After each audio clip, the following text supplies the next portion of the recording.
Again, for those of you that are joining us tonight, welcome. It's great to have you with us.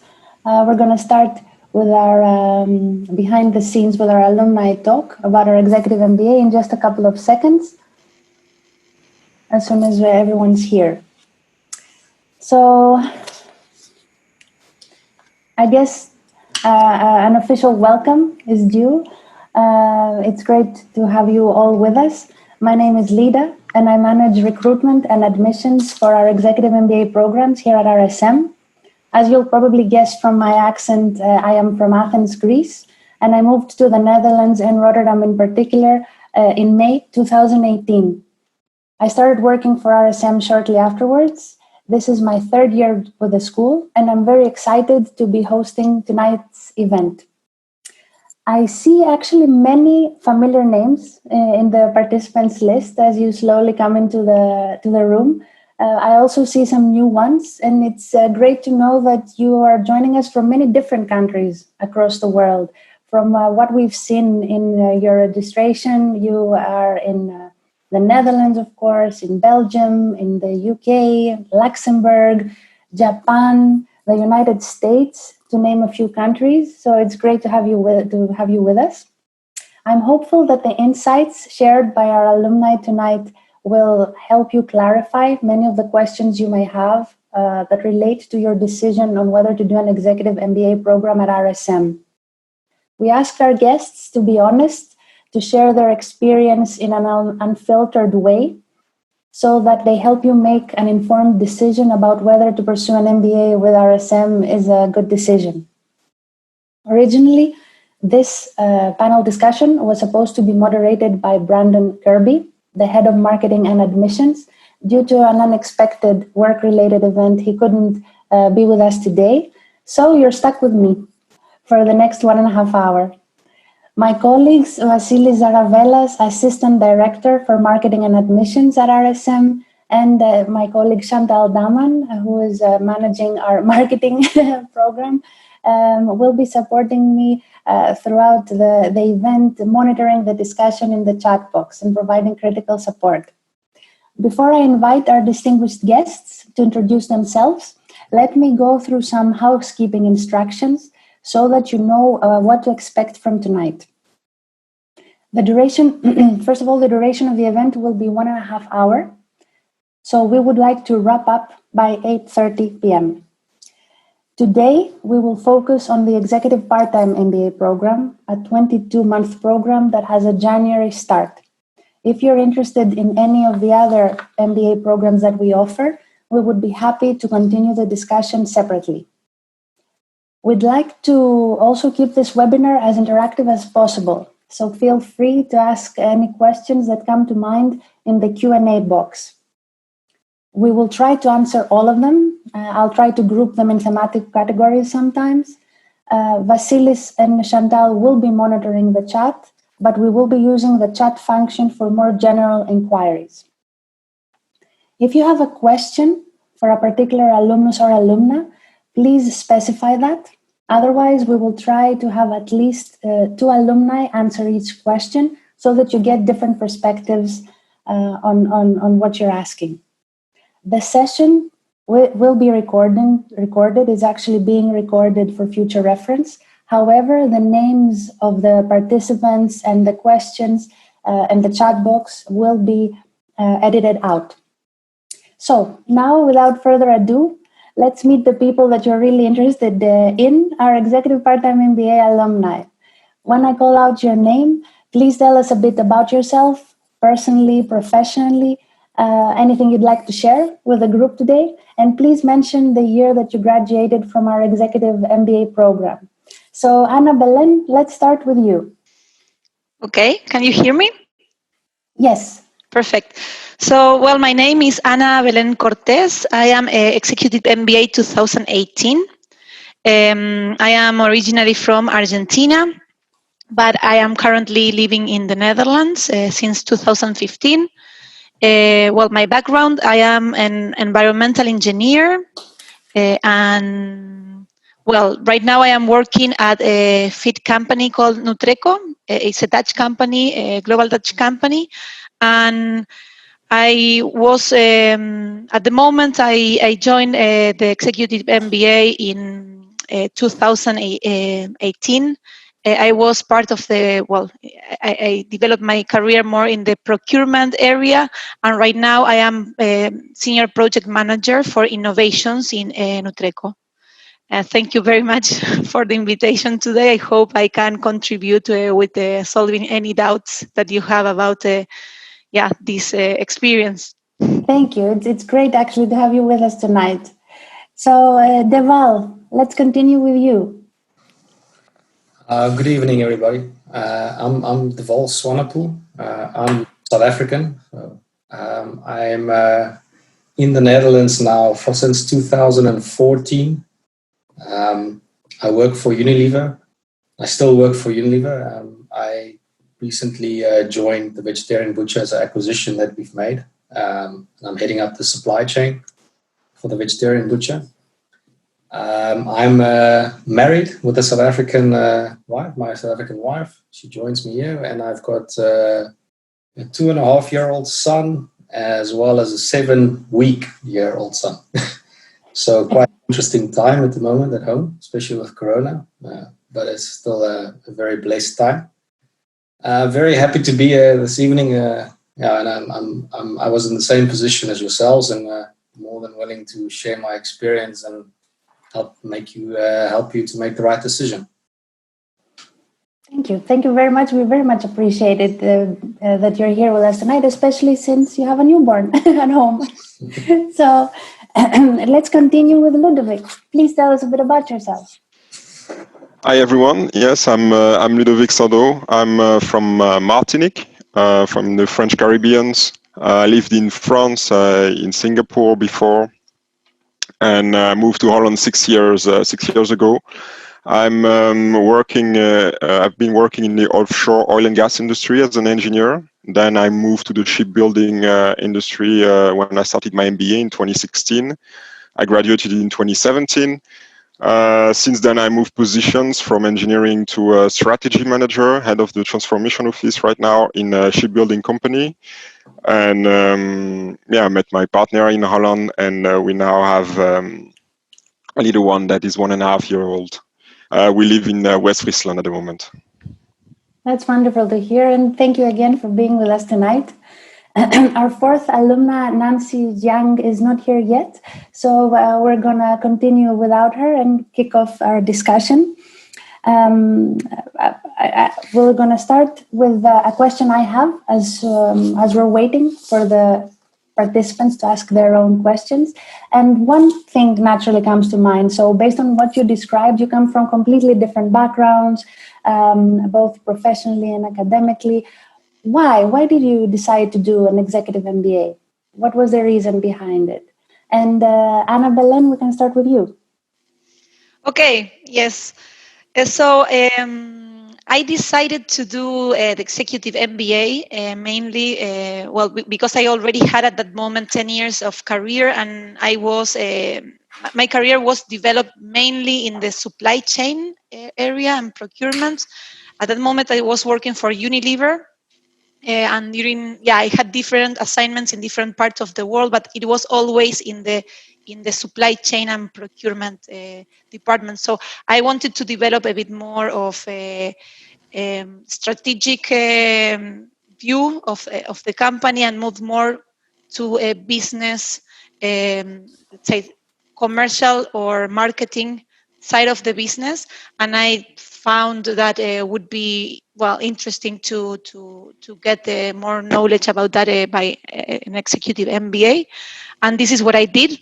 So it was really interesting. And right now, I just finalized my first role in marketing, and now I am part of the innovation department. So I think that really contributed with that. And as part of my ICP, I decided to focus the ICP. I evaluated also the marketing potential for the company I am working right now, and I think that really helped me to make this step into a different area. So this is my experience. Thank you for that. And as a reference for the people that may not know in the audience, when we're referring to ICP, it's the in-company project, which is a key project during one's executive MBA. It's a consulting project. So it's great to hear that yours was a successful one. Yeah, my suggestion is when you choose to do the intercompany project, that you do it in something that you like, or maybe if you want to make a step into a different area, I think it's the right moment to do that. Mm-hmm. And it's normally valuable by the companies where you're working. So that would be my recommendation. Exactly. And we can go into more detail about the in-company project later on in our discussion.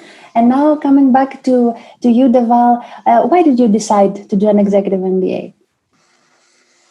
Yeah, it's actually very much similar to Anna. But I'm an engineer, so that's the first thing. So the first thing we always miss as an engineer is the business side of in the business context. And I think it made sense at the time that I was within Unilever. I moved to the Netherlands, so I was quite stable, and I really wanted to get that complete overview, that business overview. And I think an MBA or an EMBA is ideal to enable that. I was also moving into a new role, which was strategy, so European or global strategy. And it made just completely sense to put that dynamic into the swing of it and give me that opportunity to really excel in that role.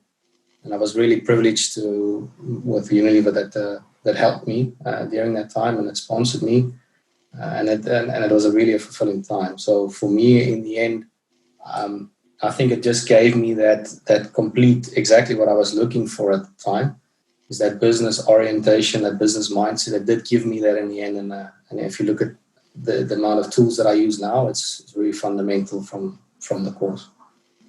You mentioned transitioning into a new role, and that was part of your consideration when deciding to sign up for the executive MBA.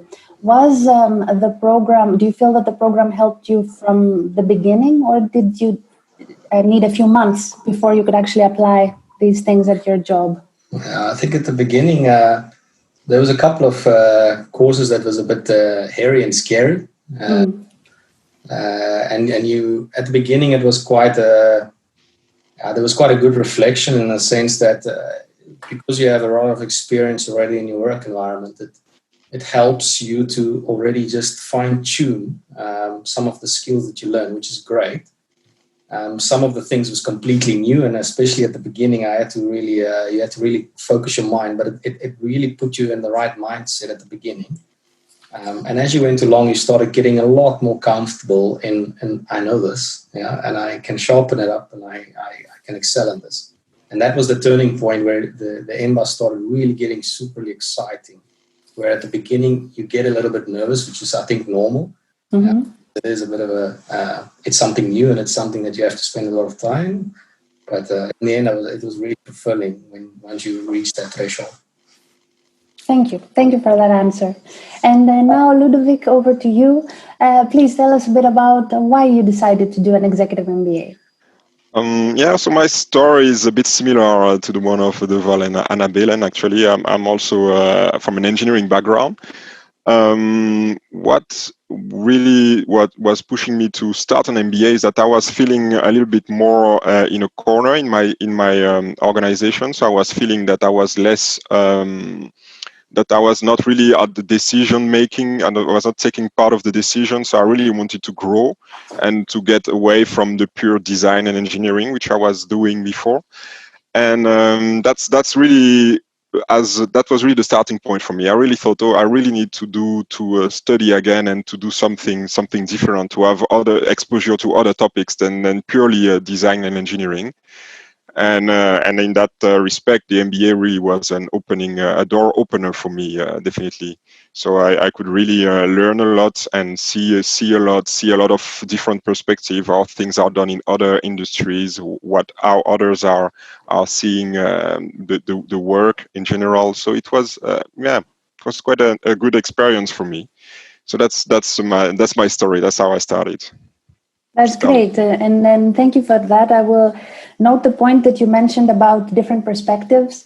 This program allowing you to interact with people from different industries and backgrounds and shape your perspective. And I would like to dig deeper into that with all of you, because we have a question that asks us about the teamwork. Specifically, the question is about how is the corona situation affecting the studies? And I can definitely tell you that this is something that as a school we take into consideration. The program is designed for an in-person experience, and that is what we gave you as alumni of our program. That's what we're hoping to give for next year as well, taking all health and safety regulations in consideration, but the program will be an in-person primarily event. So with that in mind, how was actually the group work during the MBA? Because you did switch different working groups throughout the program. You did get to interact with 5 or 6 other students per time. So please tell us a bit how your experience was when it comes to the teamwork. And we want to hear the good and the bad. So whoever would like to pick it up, please go ahead. I can pick it up if you want, Lida. So I think actually, at least me, I think I got the most from the teamwork that we did with the different teams that we had. Mm-hmm. What is really interesting from my perspective is that in general, RSM tries to organize the teams in a very diverse way. So we can meet people that are very different from us. So different backgrounds, different industries, etc.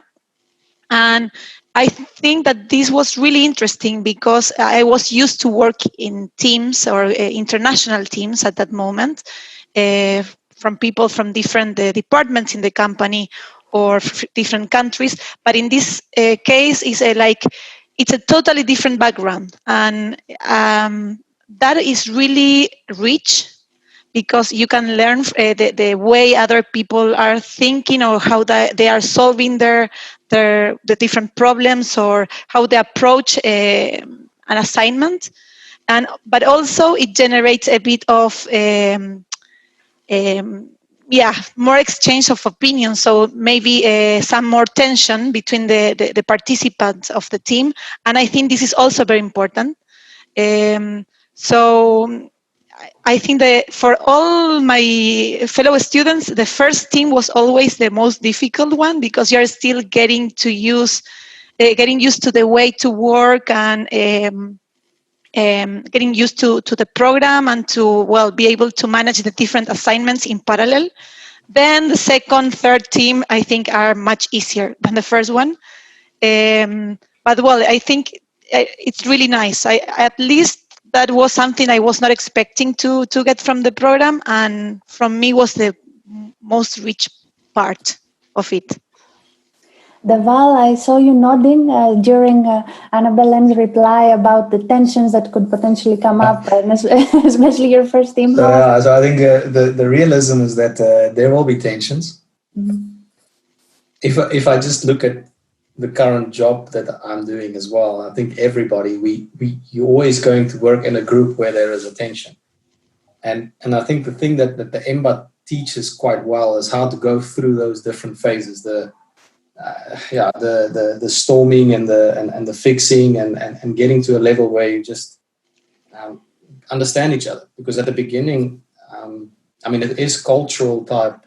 I'm South African, and I'm working with all different cultures in the world, and everybody's got their own ways of doing things.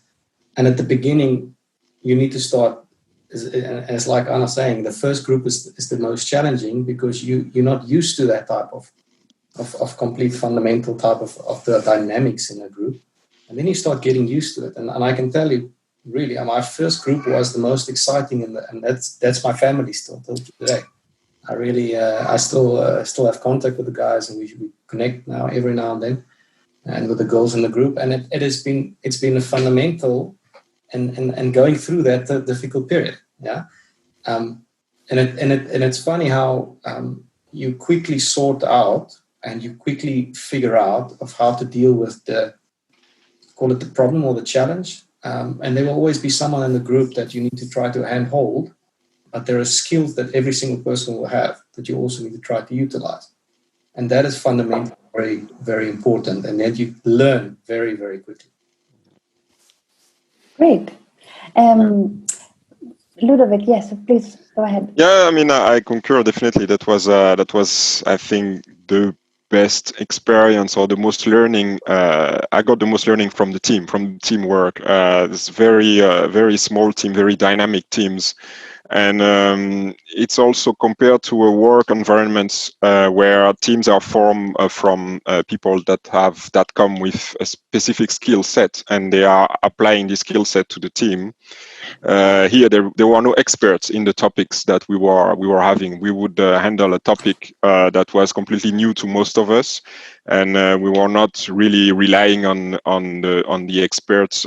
So we were really trying to find out as we were going a lot of information and a lot of skills, discovering the skills as we were going in the team. And trying to utilize that, and that's it's in a very, very short period of time, and indeed the tension would flare up. I think that actually that's where I learned that the best team are the teams where there has been tension at some point, because if not, that's not a performing team.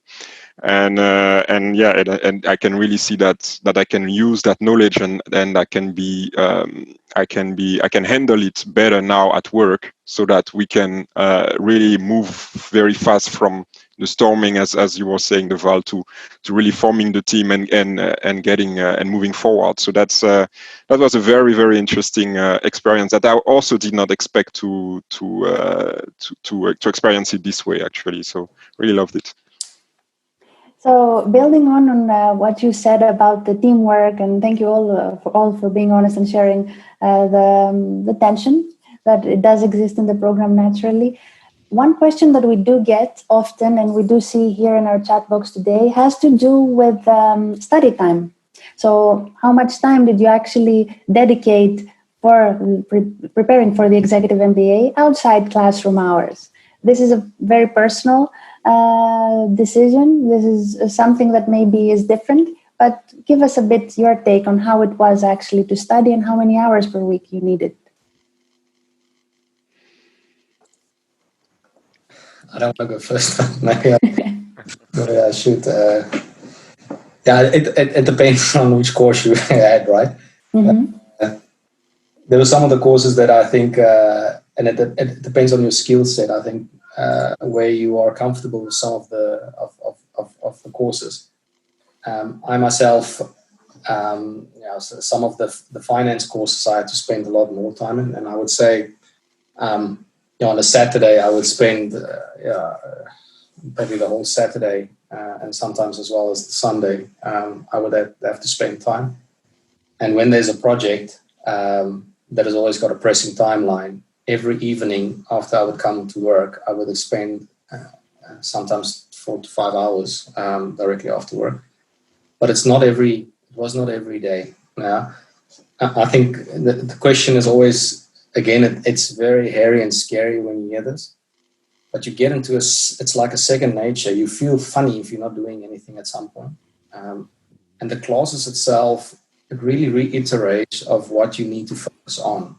And if you can streamline that type of time spent and efficiency, then it helps a lot. For me, the most important thing for me was always attending the classes, because that would fundamentally streamline the amount of time I have to put in for any course. But it is time consuming, and you have to prepare for that, because it is fundamentally it's a commitment that you need to make. Mm-hmm. One of our participants, Michelle, is commenting that he says, I understand that the study is tough because of the time involved in combination with your social life, and often also working long hours in combination with being a husband and a father. But despite the time factor, are there any other challenges, like the degree of difficulty of the degree? Ludovic, would you like to pick it up? Yeah. Well, yes, that's not an easy degree. That's indeed a master degree, and you will. It's very unlikely that you have been in touch with all the subjects. So every new subject will be a challenge. Yeah, that's a challenging degree. Not only on time, but also you need to really master your the topic to the level that you. I mean, when I started, there is something we said. Well, you get out of it as much as you put in. So if you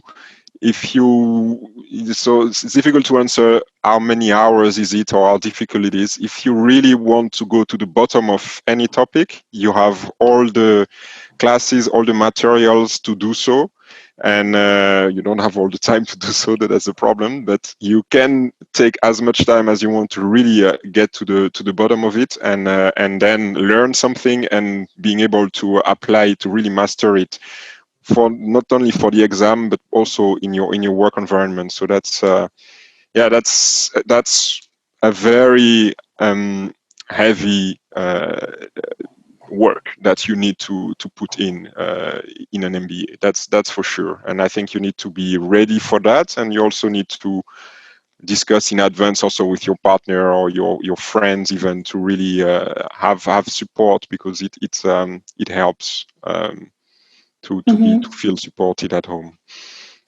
But I don't to be maybe to finish on this. I never regretted to take up the challenge, and even now, I mean, it's yeah, I really enjoyed it actually more than anything. I saw Anna Velen nodding during your reply, but I was actually interested in learning a bit more about what you said about the effort that you put into it. Did you feel like, like Deval mentioned, spend your evenings working on the MBA or your Saturdays? What was the practical considerations? How did you manage your time? If you could share any useful tips, that would be great. For me, Lida? Or basically, it was for Ludovic, but sorry. No problem. It was unclear from my side. So that was a follow-up question to Ludovic, and then I will come to Anna Velen for basically your perspective too. Yeah, I would spend very practically. I was working a bit far away from home, so I would read in the train. I would read all the materials for the classes in the train. So I would already have 2 hours of work done just by sitting in the train. And I would work every evening, and the weekends also. So I think there was not. It's really rare that there would be a day that the EMBA was not. I did not have to work on the executive MBA. And how to manage my time? I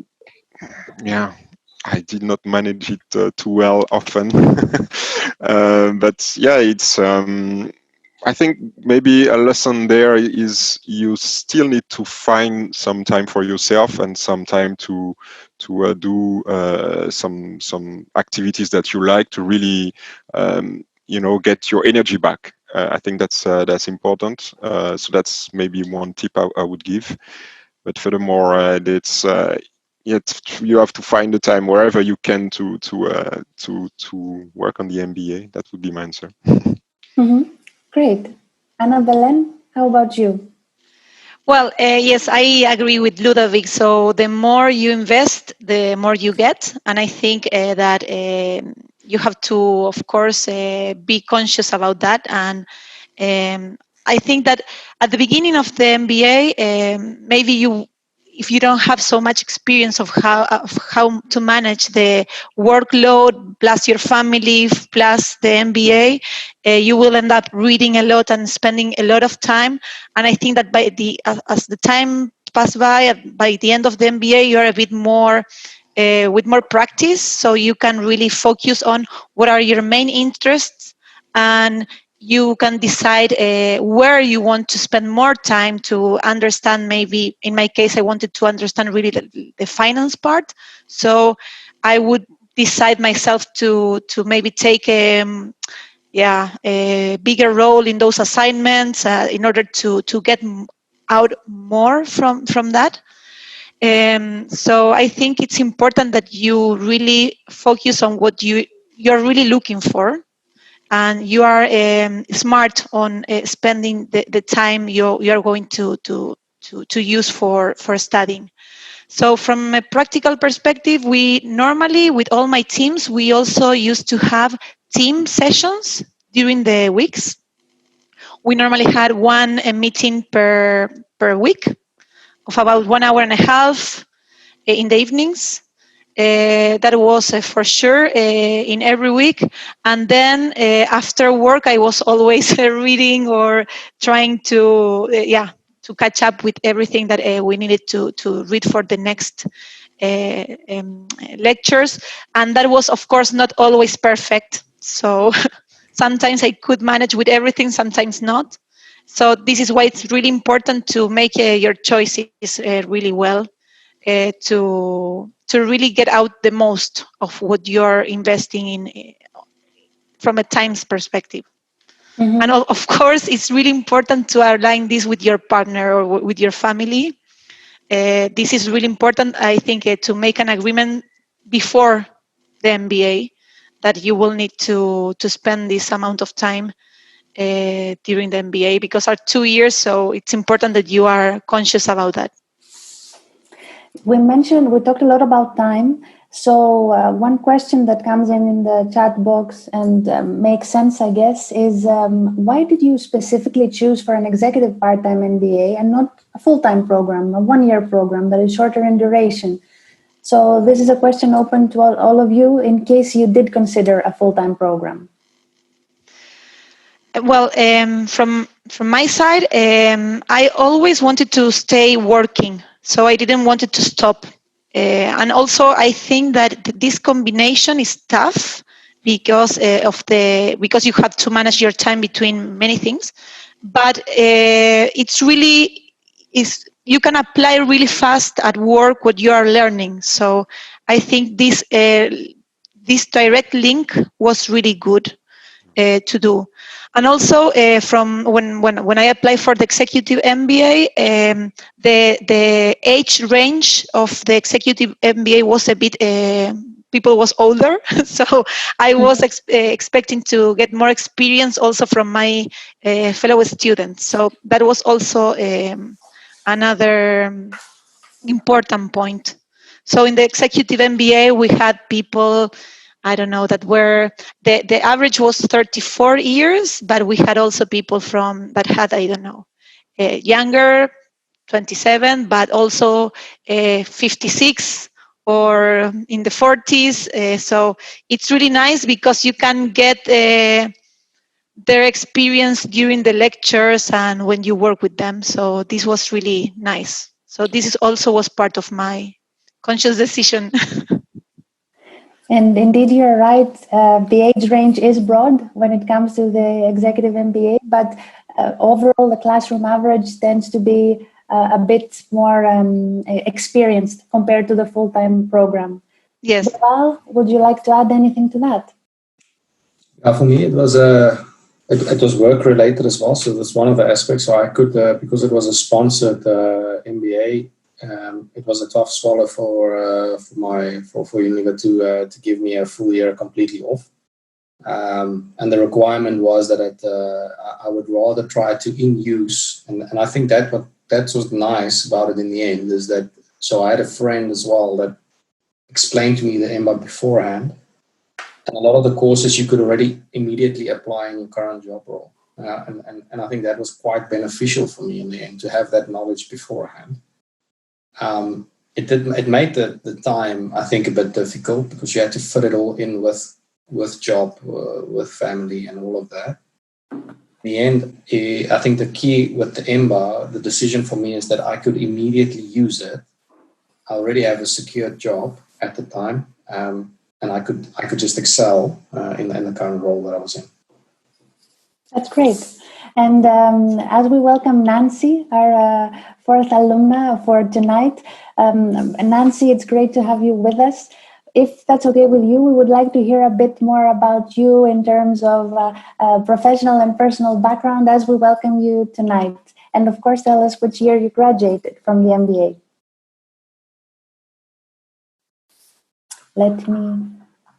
You need to unmute. Okay. Hello, everyone. Sorry for a bit late because something happened suddenly on my family, so I have to take care of that. But now it's okay. First, I'd like to introduce myself. My name is Nancy Young. I graduated in 2020, the beginning of this year. I'm from the EMBA 19, actually. So I'm from the EMBA, of course. For myself is that I have my own company. Till now, the company is almost 10 years old. So me and my husband start up the business together. We have the experience of international trading on fashion. So that is more about my background. Since 2 years before, I found that I need more knowledge and experience to manage the company in a more professional way. So that's why I choose to have the MBA course by RSM. So now I'm already graduate, and I think the courses really helped me quite a lot for me both from the private life and also on working, because I see, even though now it's a hard time for all the business, all the entrepreneurs in this special time, the corona time, but still our company is doing quite very well. And this year we expand the business from 2 companies already to 4 companies in this year. So actually, I really appreciate all the professors during the EMBA, the helps they gave me, and also their professional knowledge, and I learned from them. So it's a really good experience for me. Thank you for sharing that, and congratulations on your business growth. It's great to hear that, and this is something that relates to many of the people that actually do consider an executive MBA that come from an entrepreneurial background. We have many people interested in perhaps setting up their own businesses or having their own businesses and wondering what would be the added value of an executive MBA for them. So as a question that comes into the chat box that I'd like to ask you is why did you choose RSM over other executive MBA programs? First, of course, because RSM is really near my home, and my home is also in Rotterdam, Capella on the IJssel, so it's really nearby. That is one. And the second is that I check many universities in Netherlands, and our RSM, Erasmus, is really ranked in the highest. So that is the second reason, and the third reason is that, as I told earlier, because that I need more knowledge in order to help, in order for me to help the business growing faster and growing further in the international stage. That is from the perspective of my company. So for those 3 reasons that I choose the MBA, even though when I started the MBA journey, I just had my second child, and she was only like 4 months old. But I'm really happy that during these 2 years, I can manage both the family and also my study. So I handle them, and now it's okay. So everything is in balance. I'm really happy about it. Ana Velen, do you feel that answer resonates with you as well on why you chose RSM over other schools? Yes, that resonates with me. So really similar. At that moment, I didn't have kids, so that was the difference. But additionally to what Nancy said, I also made some research about the different universities in the Netherlands.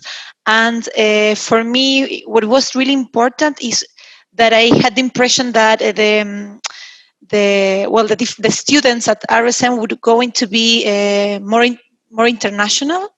So I was really looking to that, and also something that was interesting for me were the 2 study trips that were planned for the EMBA. So that was also something nice that I have not seen in many other programs. Mm-hmm. Thank you for that. So moving on to a different question in our chat box. How do you get the maximum out of your executive MBA for your career growth? Many people that are pursuing this program are hoping for a career acceleration during or even after the end of the program, as soon as possible. So what advice would you have to give them to ensure that they get the maximum out of this educational experience? And Deval, we could start with you. So I think for every single person, there's a specific need for the MBA. So I think it depends on what is the driving factor for you. For instance, it was a specific need to understand the business context. We had a lot of people that was with us that was doing it specifically to gain the knowledge for starting their own startup or company. And there was some of us that was just there to have a network. Right, and it really depends on how you see it. But in every single one of these, these are the decisions that you make. You'll see that in the end, opportunities just present itself. I have friends that started a new company. A lot of my friends got promoted, and it's not because of the EMBA, I think, but it's just the skill and the type of broadening of your knowledge base on what you are able and capable of doing.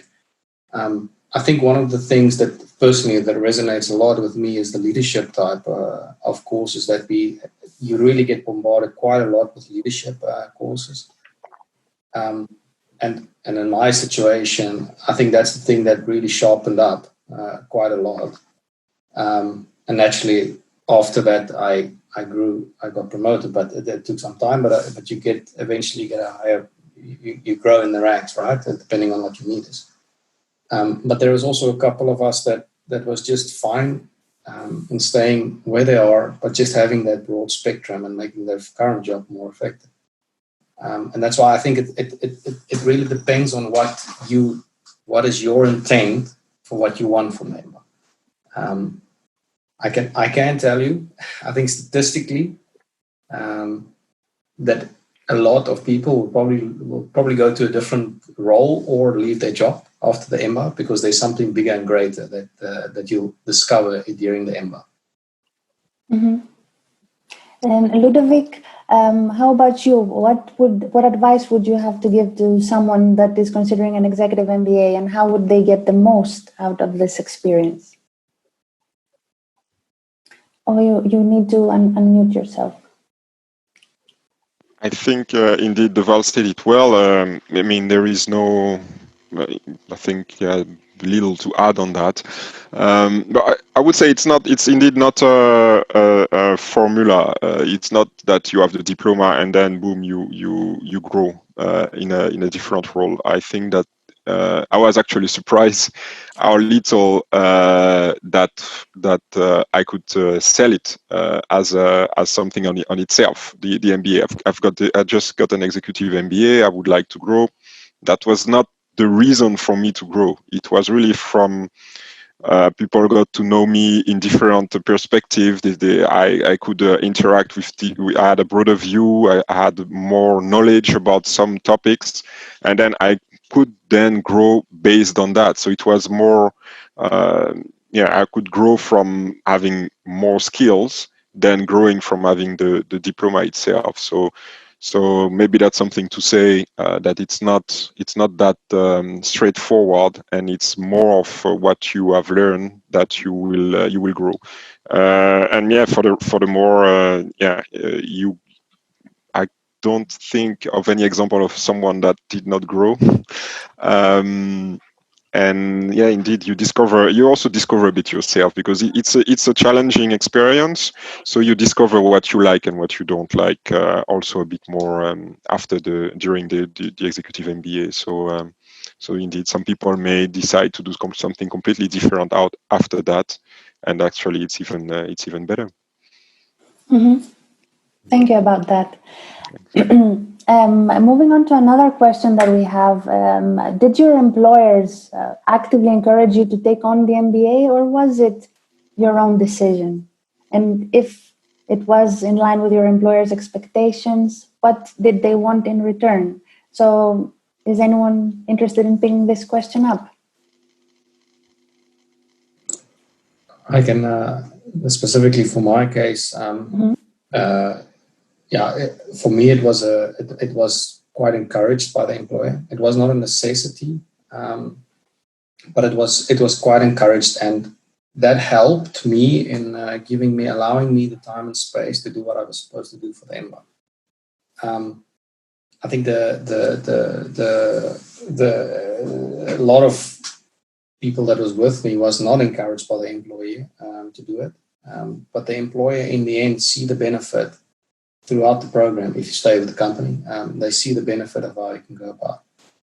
The advantage that I had within my company is I aligned it quite clearly upfront. The expectation was a mutual agreement, and as we went through it, it was quite a regular update between me and the employer to understand, to say, what can I bring to the party now with what I've learned so far. And my company, my boss, quite enjoyed that learning as well, and using the tools that we were taught. Mm-hmm. We have a question in our chat box specifically for Ludovic, so this one is for you. Could you please tell us about an example where you effectively practice a specific skill learned during your EMBA in your day-to-day job? You need to unmute yourself. There we go. Yes, during the executive MBA, I was marine system engineer. So I was designing ship piping and machinery systems. So very different from what you learn in an executive MBA. And in my work, then I did the ICP on trying to develop the little engineering office that I was part of. And doing that basically by itself already put me to another track, to a track of more of management, strategy, change management. So my manager then offered me a position in a change manager role, and then I was in charge of a program. It was more of an IT role in the change management. So I was product owner, trying to develop a program to help the project management of the company. So that remained very, very technical, and even on the IT side. But in that specific role, I was in a small team, and we would really. I could really apparently stand out enough so that I was offered the next position of head of the transformation office, which is more of a strategic management role. And now I use maybe only the MBA knowledge, strategy management, change management, leadership, HR, finance. I think it's mostly things that I've learned during the MBA. So that's my cursus in the company while I was doing, and after I've done the MBA. Don't know. I hope that answers the question. But yeah, that's how it went for me. Fully covered, and thank you very much for that. Now, moving on to a different kind of question, because we want to really be a behind-the-scenes event with our alumni, and this next question comes to you, Anna Velen. So, what was the lowest point during your MBA program, and how did you get past that? Okay. So the lowest point, I think it was by the end of the first year that you are still in the second term, so you're not even finalizing the second term, and it's already winter. You're already tired. You have already gone through a lot of assignments, so all the energy that you have used at the beginning of the MBA, it's a bit lower. So I remember that was the moment. It was more like deep, and also it was combined with a finance exam. So everyone was a bit nervous at that moment, and yes, I think that was and also the other combination is that you start thinking about the intercompany project. So you're just in the middle of the EMBA. So the energy is not there so much as at the beginning. And you don't see yet the light at the end of the tunnel. So that was, I think, the most difficult part. The good thing is that then you end the second term, and you start with the third term, and you start getting a bit more energy again. That was my experience. It's something that we've definitely heard before from other participants, and thank you for sharing that, because indeed it is a stressful time in the program. Nancy, was it the same for you? Yeah, actually, this is a very interesting topic, and I'd like to answer for this as well, because I can still remember clearly that my lowest point is for the accounting management, and actually that is the first course of the MBA, and the professor is Murray, and I love his lectures a lot. But for this lecture, it is the in session 1 of the whole MBA program. And after I know that I fail on this course, I really feel bad about myself. And then the main reason I feel I fail on this course is because I couldn't spend enough time to prepare well on the cases, because to have a good preparation for each session of the case is really important, and then you can get most knowledge from Murray. So that is the main lesson I learned from this failure, and then from this failure I keep to be well prepared for myself for all the other courses. So actually, this course is the only one course I failed during the whole process, during the whole MBA courses. And also that I learned from this is that failure is okay, but you need to learn from it. And maybe I also talk with other students, and they also have this kind of problem. Maybe in the beginning they are not self-confident, and they think maybe others are all better than himself. But I think all the students need to believe in themselves. If this one of us or any student is admitted by RSM, it means that you can do it, you can make it. So after that I really starting hard and believing myself, and in the end everything is okay. Yeah. Thank you for sharing these ups and downs, because indeed it's very normal that you have those during the program. Deval, what was your lowest point? What was your biggest difficulty during those 2 years? So mine was also I'll never forget the time. It was so you got also through this year exactly like Anna explained. Then your ISP starts, your in-company project starts, and all of a sudden you have to really schedule your time in a proper way. And at that stage, the amount of things that was just building up at the work was at the wrong time. And it just was a cascade of problems that was coming at the same time.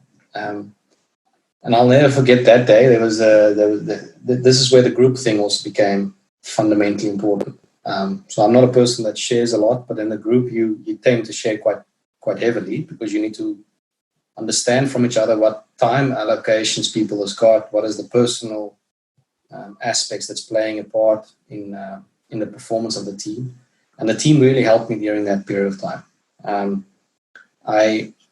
It was really at a certain point in time, I thought, well, let me give a rest to it. And I'll never forget that the team at that stage said, well, just take holiday for this week.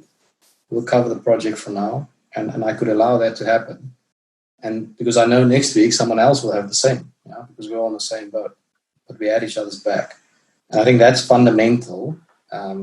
And I think that's the great thing that I still believe that RSM is doing this group work, because it does really, really fundamentally play a role.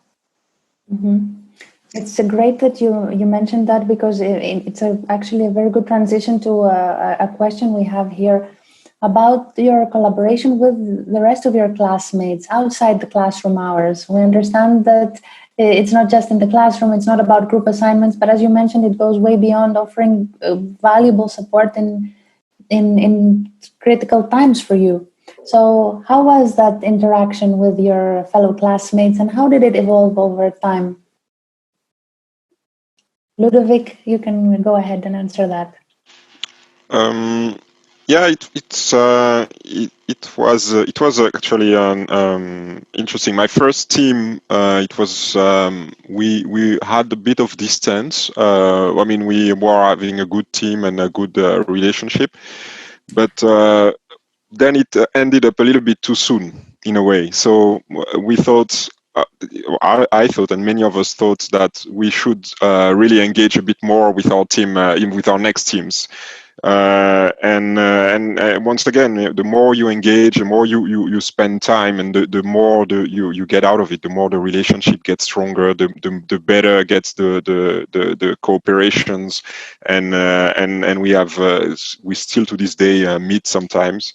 So indeed, on my second team, we really made the effort to eat at each other's place every week, basically, because we would have an assignment every week. So every week we would invite each other in our place and eat together, and having the brunch on the Sunday or Saturday morning. So the relationship was actually, there were more relationship outside of the class than in the class, of course, because the class is a lot of people, 80 people sitting together, so you don't really have time to make bounds. So yeah, that's how I would answer that for the work with or relationship with the team, basically. And how about the connections outside the classroom, the relationship outside the classroom with your faculty members, with your professors?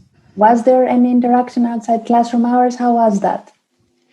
That was, yeah, indeed. I mean, during the ICP, the in-company project, then you have a tutor from the class. That was Murray. So I had it was a really nice, he's a really challenging professor. So we had a good relationship. And we had indeed some good discussions with faculty members. Yeah, with Vasilis, we had some good discussions. We had also discussions. I had discussions a lot with the coaches. There were some coaches also who really helped me in for finding out my career, my next career steps. It's really, I mean, yeah, it's a nice. It was a nice environment. There's nothing. It was very nice. Yeah. We had a good relationship. Great. Anna, Velen, have you as well kept in contact with your fellow classmates outside classroom hours or beyond? Yes, and in addition to what Ludovic said, in our class, we were not so many women or so many ladies. So we were about 30%, I think. So I think it was really nice also to get in contact with the ladies. So we still have a WhatsApp group in which we regularly share some tips or advices or make some questions with all the ladies of the EMBA, and we see each other. Well, now with the corona, it's a bit more difficult, but before we tried to meet at least 2 times per year, is to catch up, to see how everyone is was doing. But I think it was really nice because we had some sessions related to women empowerment and how to help each other, maybe more masculine environment. And I think it was really, really valuable. That is the part I really like the most. I think this connection with the other ladies.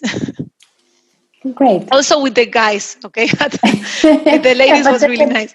Different connection, and it's great Yes. to see you're still in touch. Yes.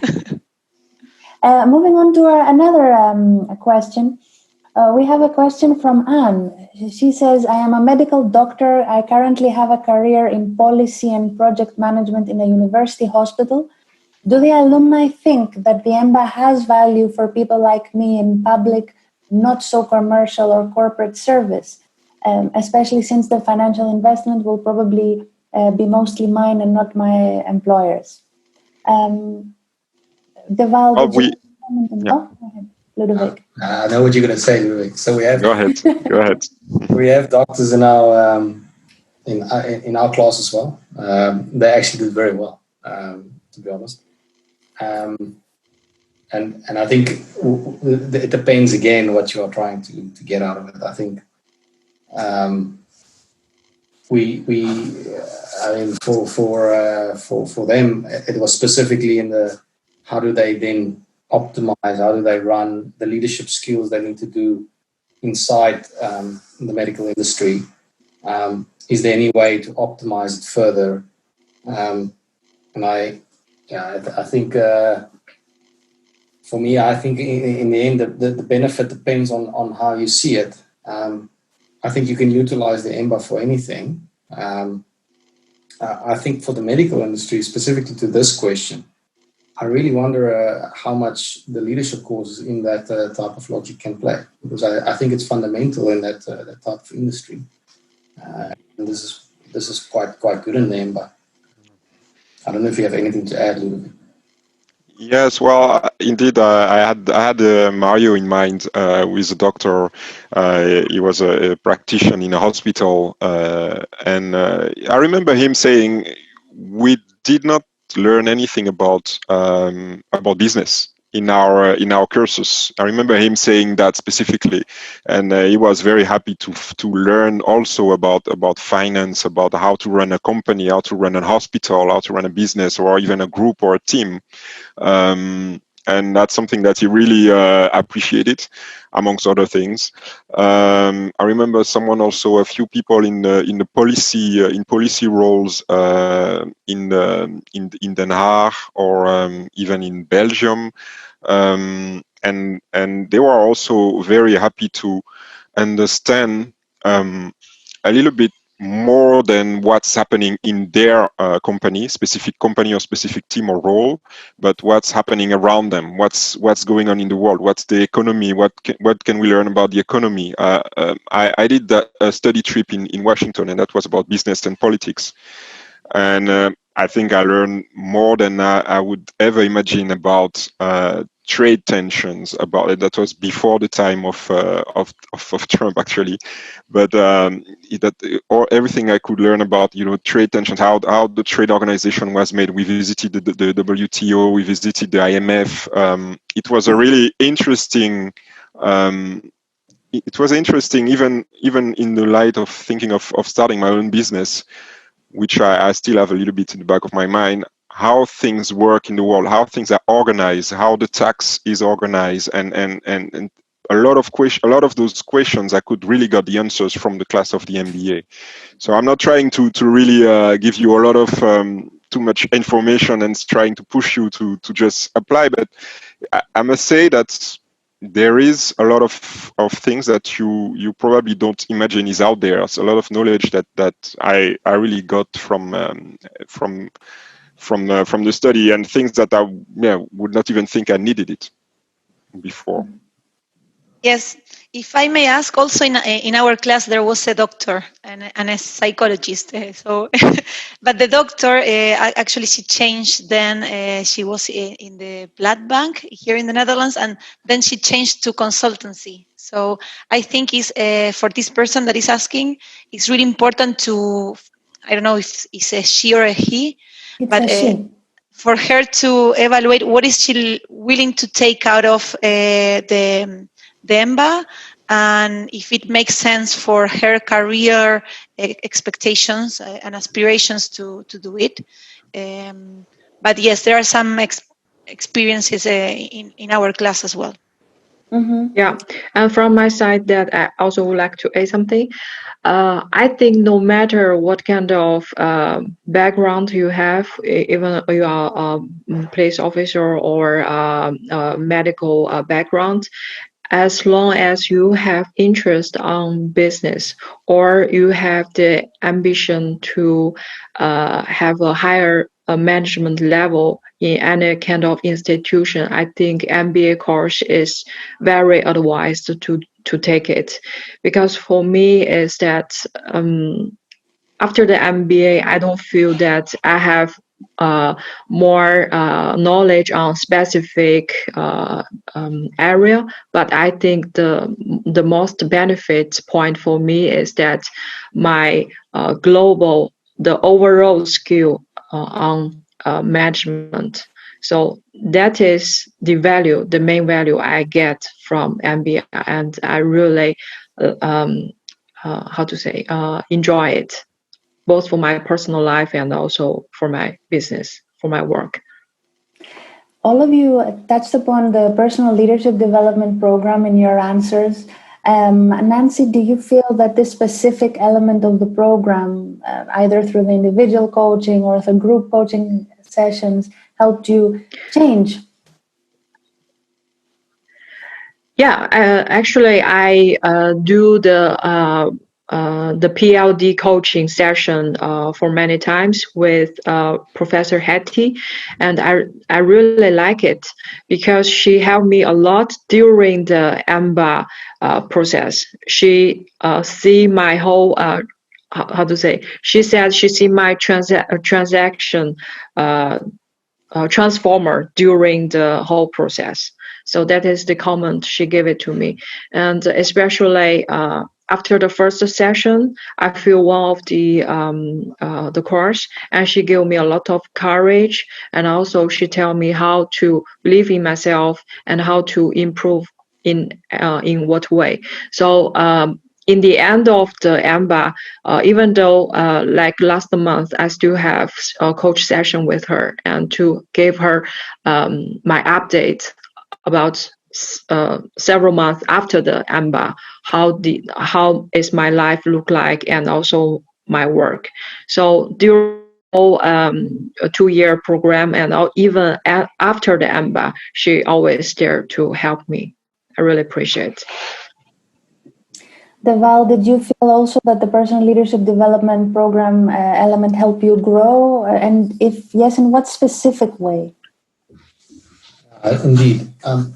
I think in the personal development program, for me, there was when I started, one of the things that you always was scared of is how do you approach the team, and that's the whole self-confidence and the methods and the ways of approaching such a situation.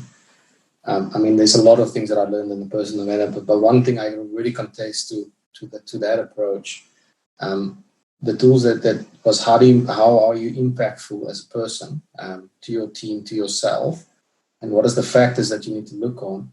I really use that tool today. If I look at how I speak to my team, most of the things that I've built the confidence in my personal development was through the program itself. The way that I approach it, the self-confidence I do, and also just understanding. One of the things is also quite personalities. Now that I have the personal development understanding of how personalities needs to work, of how cultures needs to work, that all influence is your personal development, your actual leadership that you need to bring to your team. And I found that quite well established in EMBA. Mm-hmm. Moving on to our another question in the chat box, being mindful of the time, we have 20 minutes before we wrap up this event. There's a question asking about other EMBA students, whether they are based outside of Rotterdam, the Netherlands, and if yes, could you share their experience of studying and working simultaneously? So indeed, from our side, from the admissions perspective, we do know that there are many people based outside the Netherlands and also based in many different cities in the Netherlands. But please share with us, if you want, a couple of stories about people that weren't living so close by on campus, and how did they manage? Deval. I think we had in our final year, we had so a lot of the students as well. Some changed jobs and some also started working a bit more international. Some in the UK, international UK, right? So, but it's not too far. But there was also quite a couple that was from Germany, which in the final year. And it's not impossible to do. I would say it makes it more challenging if it's quite far, right? I think if you are really not able to fly in for the classes or drive in for the classes itself, it makes it more challenging. But from the group work perspective, Skype and these types of platforms are all quite adequately designed now to enable that. We've seen that now during Corona. I think that's no problem. But that personal touch is quite important. So I would still, in my personal opinion, I still think that you need to be, depending on what travel, right, what you can actually personally handle, but you need to be able to attain the classes to the fullest extent, because that's for me the way the whole networking, group work, and face-to-face is quite important. Did you, on that note, you mentioned people changing jobs during the program? Was that something that you saw specifically in your class, or how were the job transitions for the classroom that you attended? It was sometimes it was quite severe. You could see some of the groups.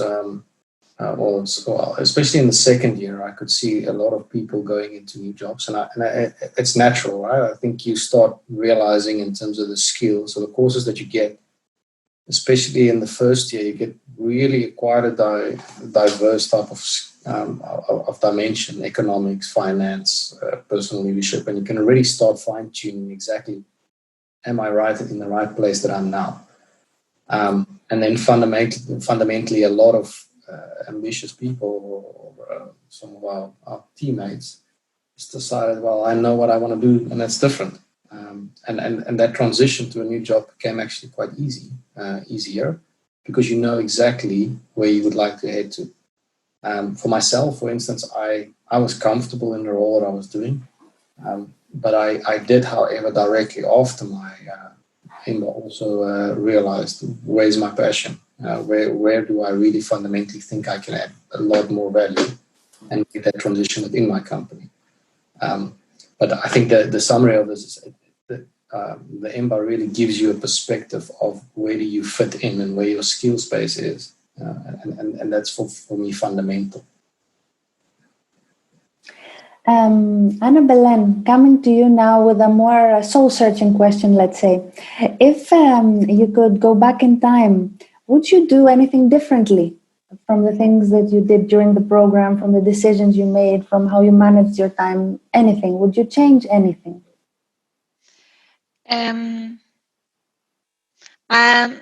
I think, I am quite happy with what I did during the EMBA, but I think that maybe what I would have done is, I think that at the beginning of the MBA, and it's something similar to what Ludovic mentioned before, in our team, we were very much focused on the assignments, the results, the lectures, etc. And we missed a bit this personal touch. So more to connect with people and build long-term relationships and friendships. So I think that some people did that earlier. In my case, I think that I would have started with this networking or knowing people from a personal point of view earlier. Mm-hmm. I think this is really, really nice during the EMBA. I think you get really nice friends that will last forever. So that would be my advice. That of course you will start focus a lot of in the assignments, etc. But don't forget that you're going to meet a lot of nice people as well, and it's really important to connect from in a personal level with them. So at least this is what I would do differently. Ludovic, how about you? Would you change anything about what you did during the program? Not so much indeed. No, what had become clear to me during the program was that we had it's very applied science. It's not. I mean, it's high academical knowledge. It's not pure. I mean, it's very academic anyway. But what I mean is, you really need to approach every classes as how am I going to apply that in my company?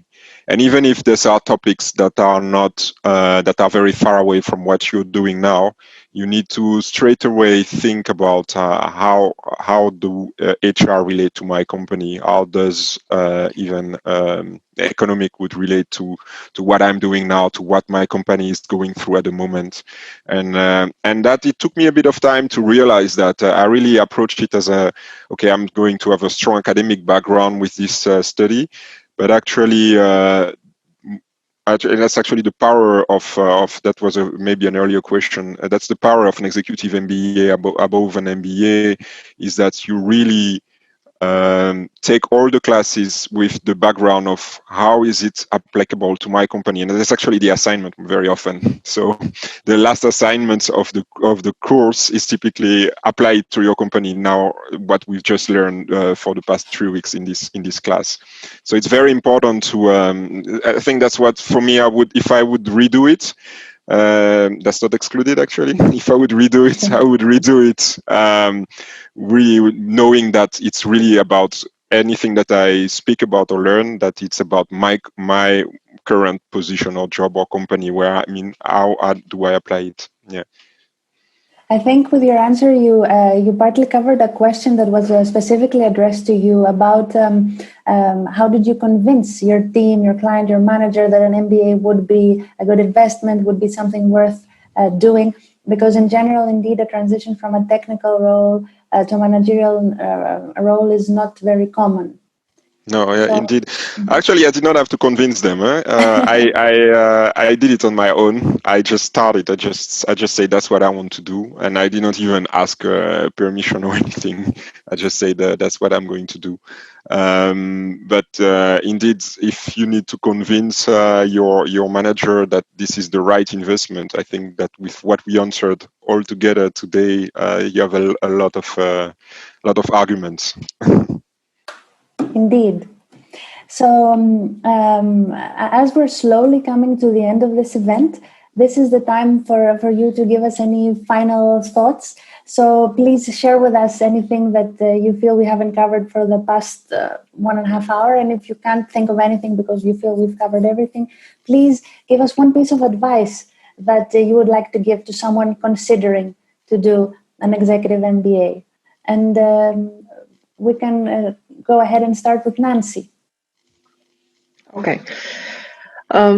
My advice will be that just believe in yourself and to have good preparation for each lessons, and then just work hard as you can. Then you can make it. You can make it in the end, and also achieve like more than 100. Almost 160 friendship with all the classmates. That is, I think, from the EMBA, from the MBA courses, it's very, very valuable things to have the friendship. It is your future network, and also at the same time, you can achieve great knowledge in different management area. So yeah, good luck and enjoy the MBA. Thank you very much for that. Anna Velen, any last tips or advice for our participants? Yes, yeah. My advice would be that what is really, really important during the EMBA is the equilibrium or the balance. So it's really important to be able to balance the three spheres of your life. So your work, your family, and the MBA.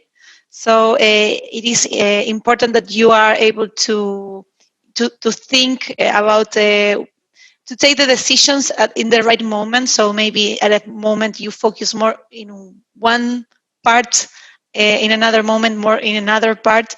It is very important that you take that conscious decisions. But for me, my advice is that to find the balance during the EMBA. Thank you. Ludovic, over to you. Apart from what has been said already, I think we did not speak a lot about the travelings, the going to. We went to South Africa, and well, I said I went to the US, but you could choose different destinations, and I think that actually in South Africa it was quite interesting experience, and I recommend to. That's a part that is maybe it's a bit overlooked, but it's also a very you learn a lot about how people are doing business and doing things in other under other circumstances, and I really just immerse yourself and just enjoy it and just go and really be open to new experience, seeing new things, learning new things, meeting new people, because it's really you're really gonna get a lot of positive feedback from it. That's my how I feel about it. Thank you very much about this. Deval. I think for me the first advice I would say is that I think the MBA is a commitment, right? The EMBA is really going to be a commitment that you need to set yourself out to. And I think as long as you've made that cautious decision in your mind that I'm going to do this, that is the first step, and that is a mile away step. So that's a big step in getting closer to it. It is not impossible. So if you listen to what we answer, it sounds like it's quite hectic. It sounds like it's quite a big activity, but it's all doable. And that's that balance. Even though it's a lot of hard work, there is so much that you can gain from it. On a social level, on a just on a mental level, and on a skill set that you can develop from it. So it makes it really definitely worthwhile. But I think you need to there is trade-offs. But it's really, in the end, we had a lot of people that even had kids, they bought houses, everything that you should not do during the EMBA, they did do it, and they still survived. But and if they did it, everyone can do.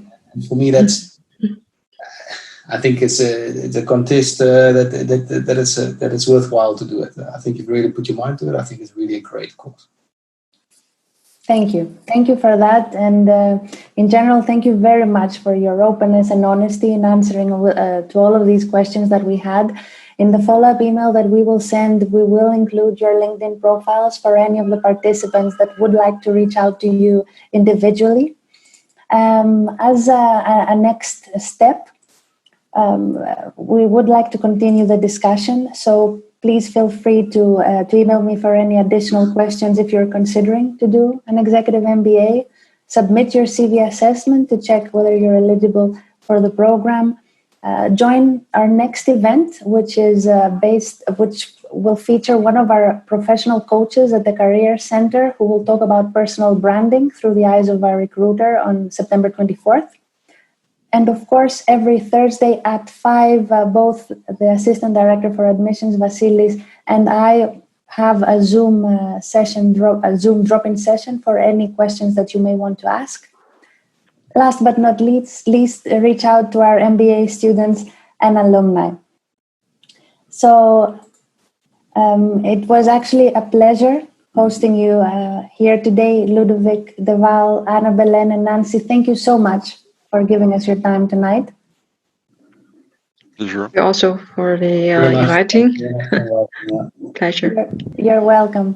Thank you also to all of you for participating, for being with us today, for your insightful questions, for your participation. For those that didn't get your questions answered, we will follow up individually. Finally, to all our RSM MBA colleagues, especially Vasilis and Chantal, thank you for making sure that we share this space today and for monitoring the chat box in such a good manner. So I hope that you enjoy the rest of your evening and hopefully see you again soon. Okay. Good night. Thank you. See you. Bye. Bye-bye.